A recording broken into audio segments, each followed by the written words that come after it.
তো বন্ধুরা আমার শরীরটা ভালো নেই, মাথায় তেল দিয়ে শুয়েছিলাম, রান্না করতে পারছি না।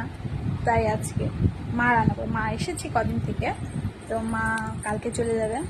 মা রান্না করছে। মার আজকে বৃহস্পতিবার, মা নিরামিষ খায়, তার জন্য মা রান্না এখন অনেকটাই বাকি। তো আমি রান্নাঘরে চলে এলাম, ঘরে শুয়েছিলাম। এই মা এখানে রান্না করছে, দেখো এই রান্না করছে। এখনো রান্না হয়নি কমপ্লিট, আরও রান্না বাকি আছে। তোমাদের সাথে কিছু ক্লিপ শেয়ার করলাম। মা মশলা করবে। মা তোমাকে যে বললাম যে ইসে করো, মিক্সিতে করো। হ্যাঁ, এখানে এটাতে অল্প তো আদা দিয়ে অভ্যাস।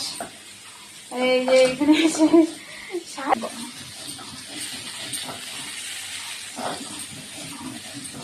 রান্না চলছে। তো আজকের ভিডিওটা এখানেই শেষ করলাম। তো আমার ভিডিওগুলো তোমাদের কেমন লাগে জানাবে অবশ্যই। ভালো লাগলে সাবস্ক্রাইব করে পাশে থেকো। তোমাদের কিছু জানা থাকলে আমাকে কমেন্টে করে নিশ্চয়ই জানাতে